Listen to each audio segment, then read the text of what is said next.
कटिहार में महिला उत्पीड़न से संघर्ष के लिए महिला विकास मंच का गठन किया गया, जिसमें कुणाल को इस मंच का जिलाध्यक्ष बनाया गया, जबकि इस कमेटी में 11 अन्य महिलाएं शामिल है। इस मौके पर महिला विकास मंच की मुख्य संरक्षक मीना मानवी ने बताया कि आज के दौरान में महिलाएं हिंसा का शिकार हो रही है।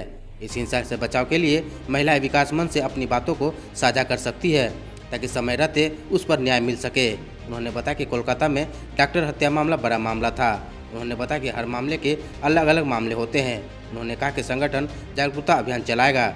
इस मौके पर जिलाध्यक्ष रेशमी कुणाल ने बताया कि महिलाओं के हक की जो भी जिम्मेदारी मिलती है उसका निर्वहन करूंगी। तो वैसा भी मुक्त नहीं होना है कि परिवार को ये प्रताड़ित कर दो। भाई एक सुंदर समाज का निर्माण करने निकले हैं, तो कल को ऐसा नहीं होना चाहिए कि लोग बोले देखो इतना बदमाश महिला है, इतनी ऐसी है, फालतू है। खूब प्रताड़नाएं झेली मैंने, बहुत प्रताड़नाएं झेली। घर से लेके आज यहाँ से 2-3 लोग मुंह में मुझे गाली भी बकते तो मुझे कोई फर्क नहीं पड़ता। मैंने अपने आप को ऐसा बना लिया। तो ऐसा अगर आप मुझे बहुत लोग बोले मैं आपको फॉलो करती हूँ, मैं आपको देखती हूँ, आपके कार्य मुझे बहुत अच्छे लगते हैं। और सबसे पहले आप चूंकि आप महिला विकास मंच के सदस्य हो गए, आप अपने लिए ताली बजाइए कि आए दिन बिहार सरकार को हम टेंशन नहीं देते रहते हैं मुद्दे पर।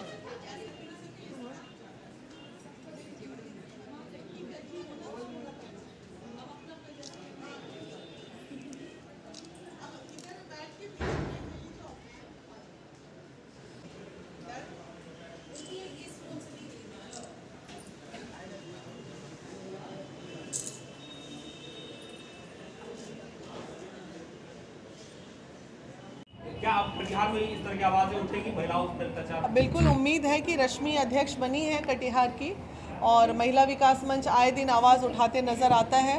तो अब 100% उम्मीद है, क्योंकि इनमें वो क्वालिटी हमें दिखी कि लीडरशिप क्वालिटी है और एक सशक्त महिला के रूप में उभरती हुई हैं। तो मुझे उम्मीद है कि महिलाओं की हक की बात अब थोड़ा सा जो था ना फीलिंग कहीं ना कहीं कम था, अब पीछे में इतना बड़ा कुनबा है हमारा 9 राज्य की महिला इनके लिए कि थोड़ा सा आवाज़ उठेगा तो पता चला पूरे बिहार की महिला यहाँ इकट्ठा हो जाएंगी।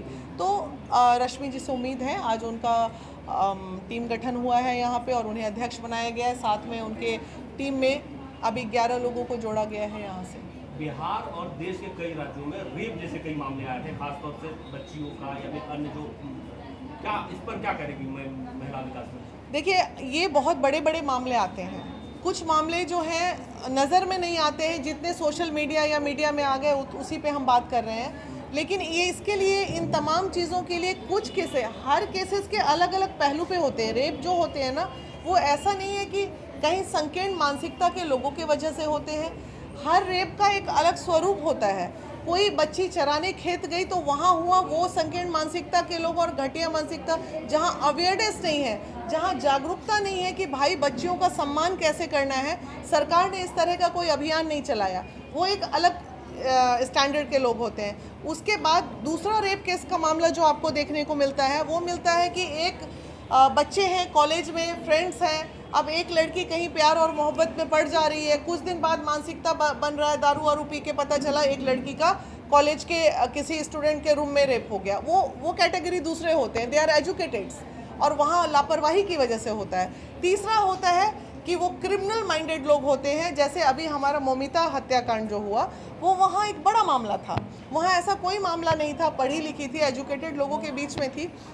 वहाँ हमेशा लगा कि कुछ ऐसा बड़ा अपराधीजनक चीज़ें हो गई जो मौमिता को ख़त्म करना पड़ा।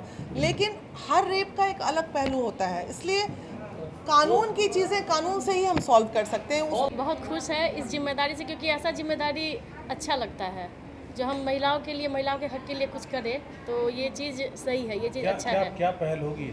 पहल ये होगी कि हम अब घर से निकल के महिलाओं के घर घर जाके महिलाओं को जागरूक करेंगे, और जो चीज़ उनके नॉलेज में नहीं है उस चीज़ को बताएं, उनको जानकारी दें कि वो सही ढंग से किस चीज़ का प्रयोग सही ढंग से कर सकते हैं, कब कर सकते हैं, या कुछ कमी है तो वो आके हमसे कहे तो उसका निवारण हम करेंगे। क्या लग रहा है कि घरेलू समस्या इस मंच तक पहुँची?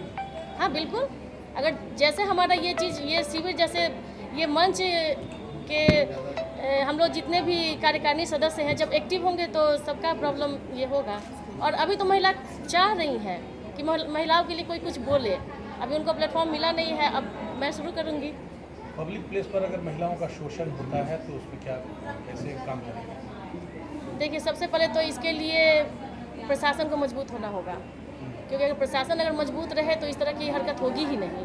हम पब्लिक प्लेस की बात है तो अब मैंने भी देखा है, उसको समझा भी है, क्योंकि देखिए जब हम मार्केट जाते हैं ना तो क्या होता है कि कुछ ऐसे मनचले बोलिए या मानसिक विक्षिप्त आदमी बोलिए, मानसिक विक्षिप्त लोग हैं जो मतलब अजीब सा कमेंटबाजी करते हैं या कहीं से बॉडी टच करने की कोशिश करते हैं, तो ये तो पब्लिक प्लेस ही है। तो इस तरह से अगर हम प्रशासन अगर टाइट रहे कि हम कहीं भी कंप्लेन करें, उस समय उसको तुरंत बंद कर दे जेल में या उसको कड़ी से कड़ी सजा दे, तो ये चीज़ बंद होगा। पुरुष पर भी अत्याचार की बात कर रहे हैं आप? हाँ, ये बात सही है। ये शोषण सिर्फ औरतों क्या ही नहीं, पुरुष का भी होता है, लेकिन पुरुष बदनाम है तो ये जो मेंटलिटी है ना, वो पता चल जाता है कि अगर हम जा रहे हैं कहीं और अगल बगल का हवा तो लग ही जाता है। वो औरतों की या मर्दों की जो मेंटलिटी है उससे पता चल ही जाता है कि कौन गलत है। बहुत जगह ये भी है कि औरत मर्द को टॉर्चर कर रही है, तो उसके लिए हम मर्द के फेवर में रहेंगे, पुरुष के फेवर में रहेंगे और उनके लिए इंसाफ के लिए हम लोग बात करेंगे। तो काउंसलिंग के माध्यम से भी जो टूट रहे रिश्ते हाँ, काउंसलिंग ही करती है, काउंसलिंग ही होगा।